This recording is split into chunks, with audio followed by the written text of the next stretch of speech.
The Panthers are looking to tie the series at 1 in Edmonton, and the Panthers are also trying to rely on their experience.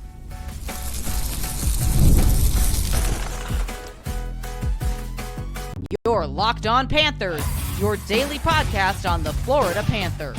Part of the Locked On Podcast Network, your team every day. And welcome into this Friday, June 6th edition of the Locked On Florida Panthers podcast, part of the Locked On Podcast Network, where it's your team every day. Thank you for making the Locked On Florida Panthers podcast your first listen of the day. I'm Armando Velez from the Hockey News. If you follow me on X and Blue Sky at Monoman12, that is Nich Fairbanks. You can follow him on X at Prudentia0. And today's episode is brought to you by Monarch Money. Take control of your finances with Monarch Money. Use code LOCKEDONNHL at monarchmoney.com for 50% off of your next order. Shout out to the everydayers, by the way, who come back here and get your daily Florida Panthers fix. And yes, Nick is here. It's another edition of Fairbanks Friday here on the podcast, and it's a game day edition of the show where the Florida Panthers are attempting to tie the series at 1. So, Nick, the thing, it's crazy because we've been doing podcasts now for like 4 or 5 years now. It's crazy how many that you forget the years, but it's been a long time. And the biggest lesson that I've learned in between games 1 and 2, especially especially after the Panthers broke their 26-year drought, is it's one of the hardest podcasts for me to prepare because of the fact that we don't know what's a trend yet, and we don't know what isn't a trend based on one game. First of all, I didn't realize it was that many years. It's been a while, and I think we've been through a lot together, and appreciate the support and always coming on here. But as far as, a trend or anything, the Stanley Cup Final is definitely a different beast. Teams could either build up their game like we've seen Florida done in the past, or, there could be some things going on that we are not privy to that, unfortunately, makes the team kind of slip or nosedive. So looking for a bounce back in game 2. I think Matthew Tkachuk said as much, and, we'll see exactly what they have in store for us. Yeah, and Matthew Tkachuk spoke a lot about the battle scars for the Panthers. I mean, 5 times in these last 3 years have they gone down 0-1, and only the other time that they went down in a series was the Vegas Golden Knights in the 2023 Stanley Cup Final. Obviously, no series are the same; things start over. But I mean, that's the thing for the Panthers. It's just you never freak out after 1. And hey, you even had a tweet on X right after game 1, doing the whole Aaron Rodgers RELAX relax quote. It's funny enough, he signed with the Pittsburgh Steelers today. So what are the chances that you put that tweet out yesterday, as well as that signing happening in the NFL? But I mean, I want to also get your impressions of just game 1, of just how the Panthers got to their lead and before blowing it in the second period, and then ultimately losing it in overtime with that delay of game. Yeah, so I think, the start, the first shift was perfect. I mean, you got a couple of turnovers right away on the defenseman, and that's exactly the Panthers' identity. But, coming down the other end, there was a couple of rebounds, or at least pucks that you wish Bob would have been able to handle. And unfortunately, it goes right to Draisaitl, and he puts it in. But I felt Florida played an okay game. There were definitely some parts where it's like, I don't know what's going on, or they're chasing the game. But overall, it was not their worst game, but they can be better. And if the Oilers had to go into overtime to win, that might be something to take a look at. If Florida can be better, maybe they win that game, but maybe they come into game 2 this evening and they win. Yeah, and the fact that the Panthers were able to pounce on the opportunity after the failed challenge by the Edmonton Oilers, like, okay, it's another one of those things about how a team just knows how to help force you into mistakes. And then, I mean, looking back at that Sam Bennett play, I mean, the great players know how to find a way to force something out of the opposition would say, hey, you feel a little bit of contact, fall into the crease, and hey, you might get something going your way. And Sam Bennett definitely did that. I mean, it's funny because now the complaints of people clenching their fists, I'm sure a lot of people in Toronto are clenching their fist of Sam Bennett going into blue paint in that one, even though their team is not in it. But yeah, now that we're just over 24 hours after the fact of the final result of the Panthers losing in overtime, I had a little bit of time to think about everything with the delay of game penalty, Tomas Nosek with the puck over the glass. And the worst thing you could go to, the worst thing that you could have is just an instant reaction saying because of one mistake that someone should be a scratch. I mean, when I recorded with Josh Appel for our post game, it says maybe it would be a scratch, maybe not, and we were talking about the fact that we might have been playing the result a little bit a bit too much in this situation. But but looking back at the press conference, which I don't necessarily look at until after the game because I'm recording a show, Paul Maurice backed up Tomas Nosek. Mm-hmm. Spoke about how they wouldn't be in the position that they would be if they didn't insert them into lineup. Obviously, it's the lines are a little bit out of whack with the AJ Greer injury, which he skated in the optional today. But the truth is, Nosek and Gadjevich still don't have a goal against at 5-on-5 in the Stanley Cup playoffs. So I also believe that Paul Maurice is going to give that group, assuming that also Gadjevich is healthy. He said that he should be okay. He did go out for a little bit in game one. So part of me believes that he's going to get more of a vote of confidence, and it's just not going to be a quick reaction for Paul Maurice. Feel free to disagree. What's your take on that? So when Paul put that line together in the second round, it was definitely a round changer. It was definitely a game changer for Florida because it brought a little bit more speed, a little bit more toughness, that it was more to what Paul wants. And from there, Florida's been, they made it to the Stanley Cup final again. Now, was the penalty awful? Yeah. But at the same time, Florida, I'm going to say they didn't really deserve to win that game, to be honest with you. I do agree. So I just think that, with everything that was going on, that was just the end result, unfortunately, of unforced errors. And then on top of that, just the decision making. And, to blame one guy or to blame one play as the reason why they lost, I don't. I have thoughts on that penalty kill and just before Draisaitl scored that I have an issue with, but it is what it is. And I think that Paul has shown that he has the respect and he has the backs of every single player on the bench.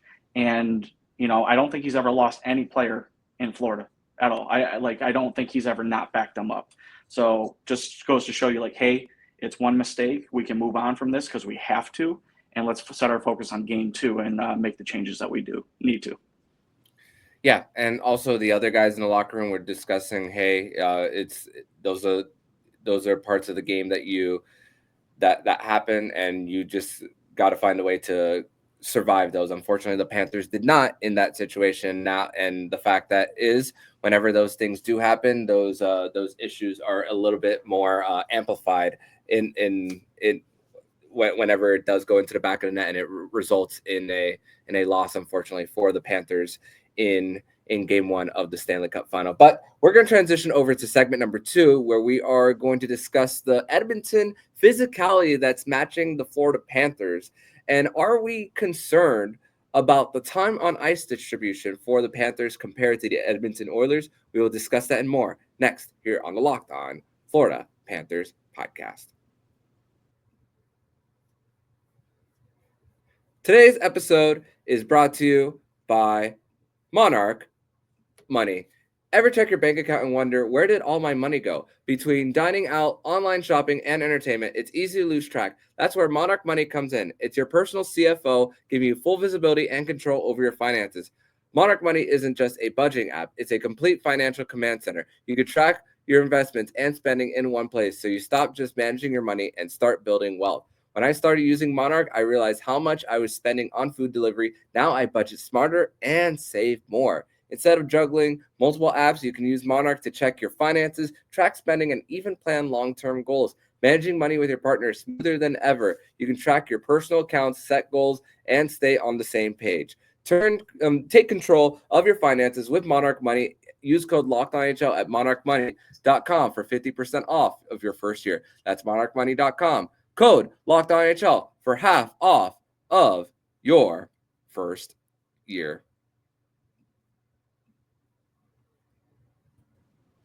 Segment number 2 here on this Friday, June 6th edition of the Locked On Florida Panthers podcast. Thank you once again for making the Locked On Florida Panthers podcast your first listen of the day. Make sure to subscribe anywhere you listen to podcasts and on YouTube, especially on the YouTube today, because my cat just jumped on my desk. And during the ad read, you saw me hold her the whole entire time. So that's another perfect. Another reason to why PURR. Yes. So make sure to subscribe anywhere you listen to podcasts and on YouTube. So, Nick, the reason why the Panthers have been able to just really enforce their will physically throughout these last few years is the fact that they've been able to use that as their identity. I mean, you think about all the players on their team who are just able to separate the puck, intimidate the heck out of the opposition. I mean, Sam Bennett, Matthew Tkachuk are ones. Now Brad Marchand into the mix. But going back to game 1, 51 hits for the Panthers, 51 hits for the Edmonton Oilers. Evander Kane was the hit leader for the Oilers, and there was this one big hit early on Aaron Ekblad that really sent a little bit of a message. I mean, if there's one player that I believe that the Panthers really, truly need to throw off of their game, I think it's Evander Kane. And here's the thing. Evander Kane also spoke to the media yesterday and spoke about Matthew Tkachuk and just say, oh, it's just words, and just try basically saying that he's trying to ignore him, especially because Matthew Tkachuk had an epic chat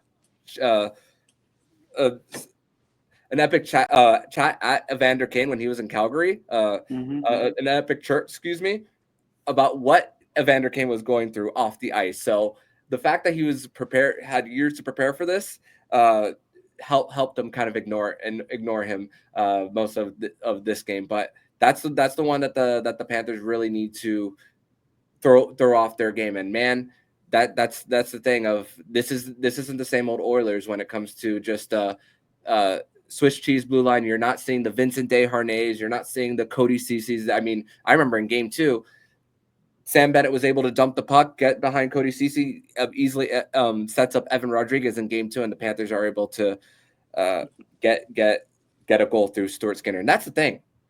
The dump and chase game, the Edmonton Oilers are able to get back easily. They're going to the end boards, but I'm thinking more and more about how the Panthers need to go to the corners. And that's going to be difficult if you want to do that, you have to go in the middle of the ice as opposed towards the half wall, because you're going to be closed off there and you're going to have to rely on your edge work to get cut in and then back out to battle in the corner. So what do you think about that, along with the physicality between the two teams? There's finally a team now that understands that they have to match the physicality of the Florida Panthers. Now, when I was watching the game last night and I saw what Kane was doing, he's going to be a problem.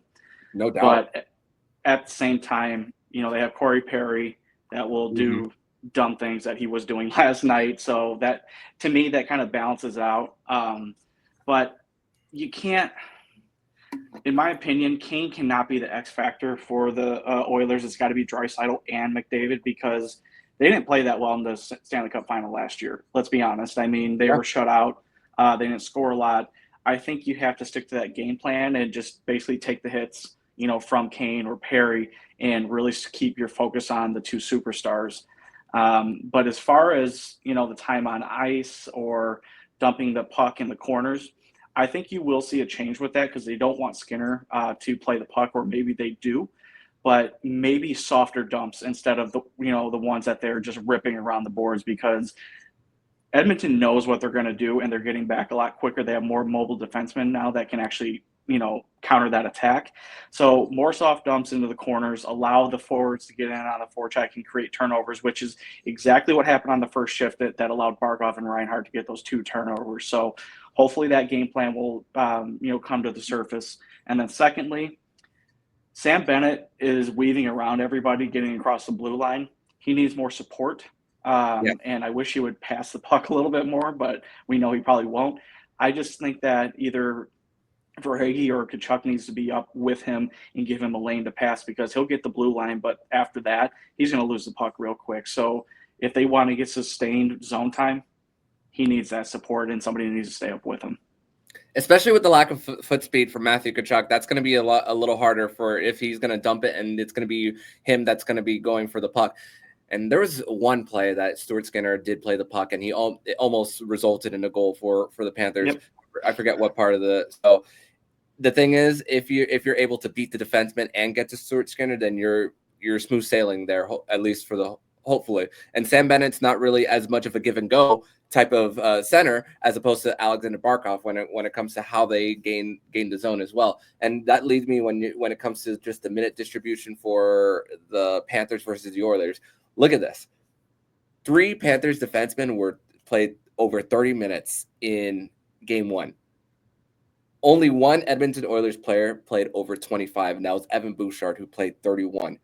So, man, and that goes back to the conversation from me and Josh Appel of the Panthers looking gas. I mean, the Panthers are not necessarily at a disadvantage, but if this is how they are going to play with their defensemen playing this much time, I mean, yeah, there was an overtime period. There's no guarantees that there's going to be an overtime period in game 2.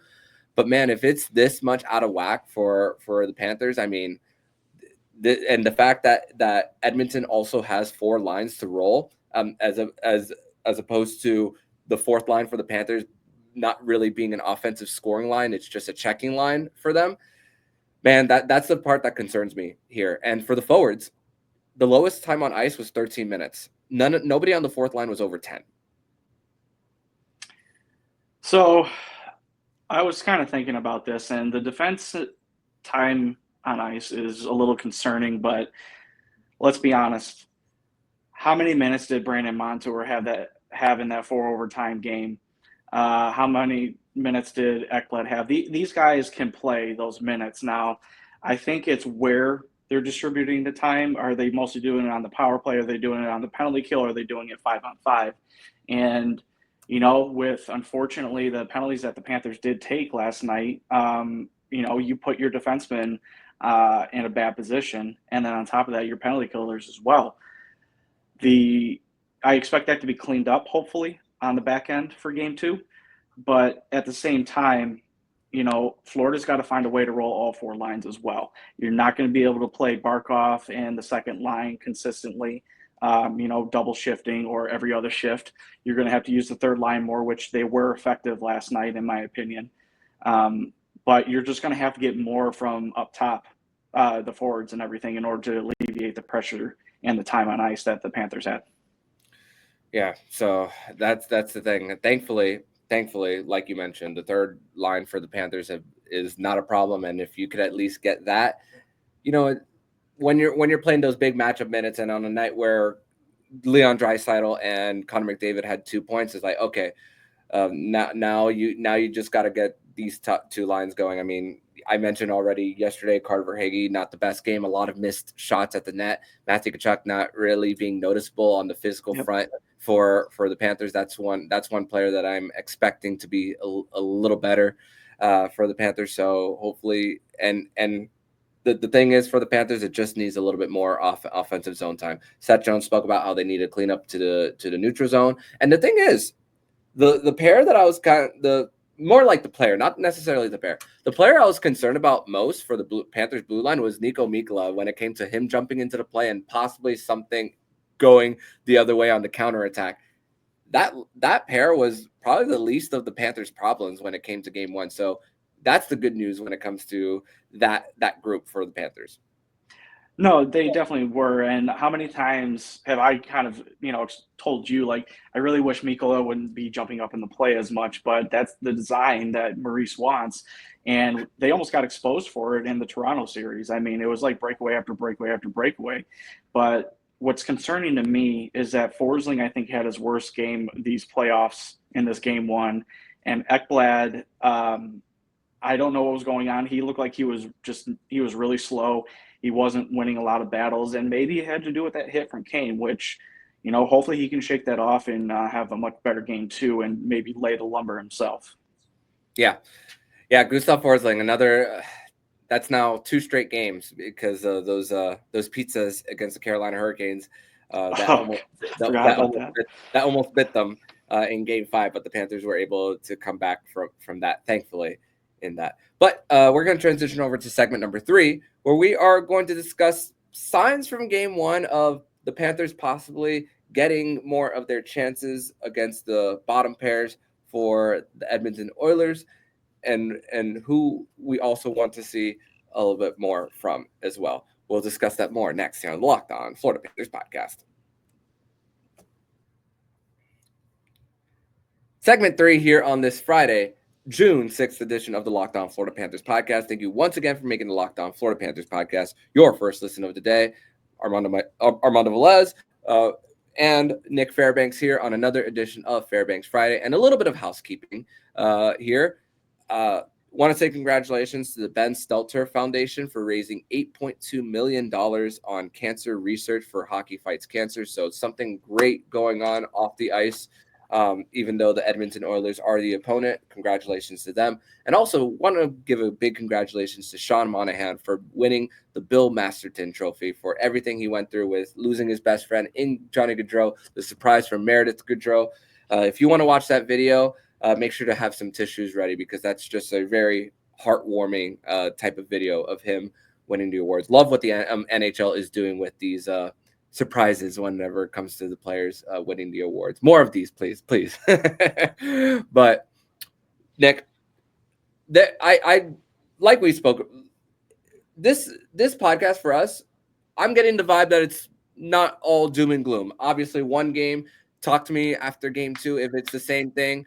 But I also saw a few signs that the Panthers really could find a way to expose the Oilers. I mean, yeah, we spoke about the pair of Kulak and Darnell Nurse, who the Panthers were able to get that goal on with Sam Bennett right at the net front. Okay, that the Nurse and Kulak have it's another minus on them. That they have been the only minus pair of the 3 for the Oilers throughout this playoff run. And then like we spoke about, the amount of times that I saw John Klingberg mishandle the puck and the Panthers winning their battles against them, that was when I was thinking, okay, this is where you can look at, okay, this blue line, this pair is looking like an actual third pair, and you could actually get in on their mistakes.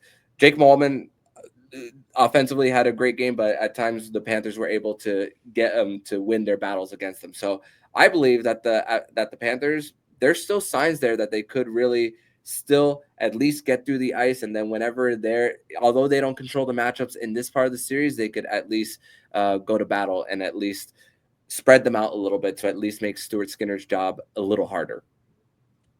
So the number one thing that gives me confidence and why I put out relax last night is, not every game has to be doom and gloom. It's not the end of times, I guess. But you have to understand how resilient this team is. I was able to watch the game with my dad yesterday, and he said one of the things that he respects about, the Panthers, and, he's not a Panthers fan. I mean, he'll cheer for him because I'm a fan of them, but he just respects the hell out of them because nothing phases them. But Matthew said, they have scars and everything, and scars are reminders. So I think, with that kind of experience and not letting things like that happen, get to you, I'm fully confident that they're going to come out and it's going to be a different outcome, but also they're going to be able to take control and play the game that they want to. And I think possibly game 2 might be a turning point of the series. It's usually games 2 and 3 is where things happen, and I wouldn't be surprised if there's a big hit or there's a scuffle, because it looked like some blood was about to boil over last night. Yeah. From the time I woke up to the time that we were recording, I was thinking about the Wallman skating by Tomas Nosek and giving him a little bit of a laugh, like rubbing it in his face and everything. I'm just thinking the Panthers are going to remember that coming into game 2. And here's the thing.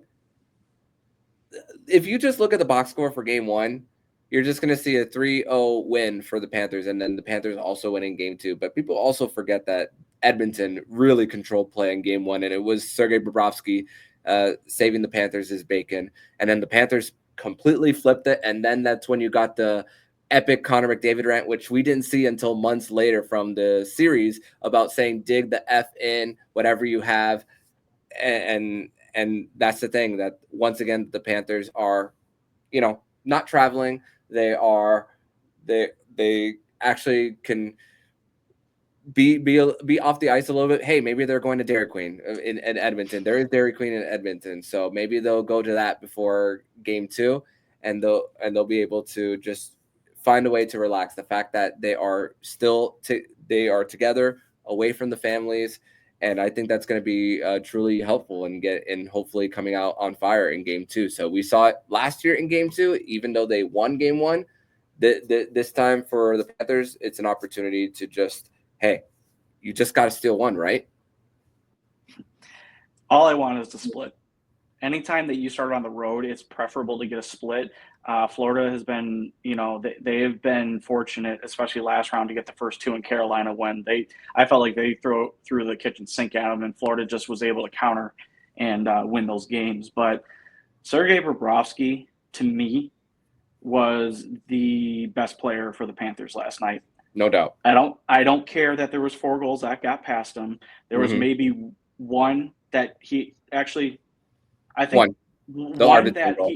The one Arvidsson goal he should have had, and then the one that tied the game, he had no chance at, because 2 Panthers are right in front of him screening him, and he almost had it anyways. But Bob is on top of his game. He's making saves that he probably shouldn't be, but that's also a confidence maker in the team, saying, hey, Bob's back there. He's got us. He's going to give us a chance to win no matter what. And if he can keep the score close or we're leading, we can lean on him. So I have to say he's probably going to have a much bigger game in game 2 if I were to put money on it.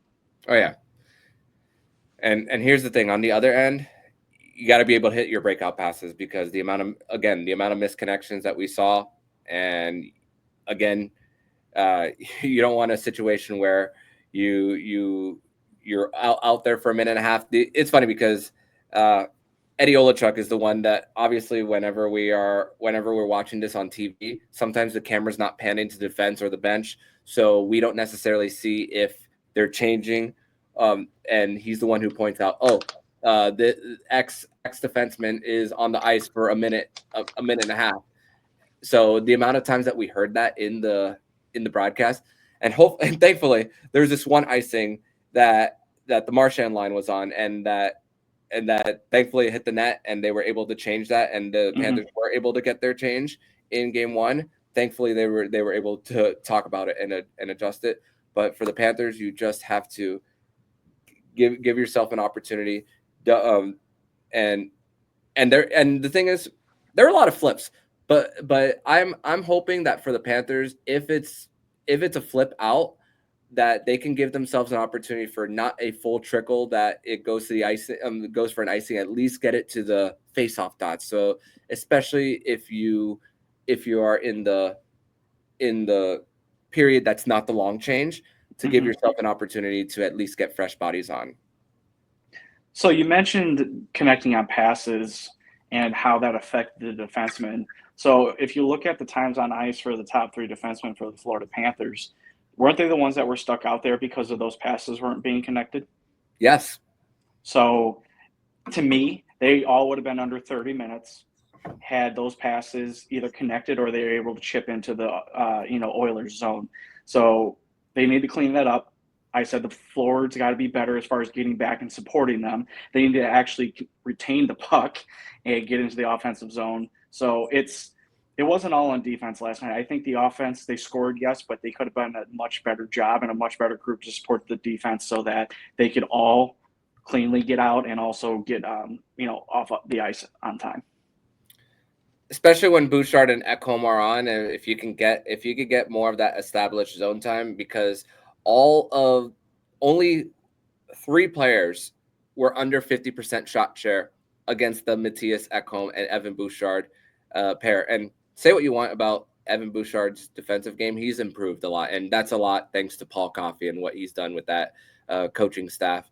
More of an offensive defenseman, but if you could just get the puck into the offensive zone more while they're on and establish your forecheck, and you win those minutes, man, are you in really good shape to tie this series up at 1 right before this shifts to sunrise. But Nich, I want to thank you so much for joining me on this edition of the Locked On Florida Panthers podcast. Another successful Fairbanks Friday, and let's hope that the Panthers find a way to not go down 0-2 and that we could hear a ruckus crowd on Monday night in Sunrise. So tell everybody where they can follow you online, my friend. Thank you for having me on again. We will have a great game too, and you guys can follow me on X at Prudentia0, and I'm looking forward to next week. Awesome. Thank you so much, and see you next week, my friend. And if you like what you're hearing, please subscribe to the podcast to be notified every single time the Locked On Florida Panthers podcast jumps into your podcast feed. Don't forget to also subscribe to the other shows on the Locked On NHL network, including Locked On NHL, Locked On Fantasy Hockey, Flip Livingstone and Steel Roden, and Locked On NHL Prospects. Thank you once again for making the Locked On Florida Panthers podcast your first listen of the day. So I'm Armando Velez with Nich Fairbanks. And you've been listening to the Locked On Florida Panthers podcast, part of the Locked On Podcast Network. We're your team every day.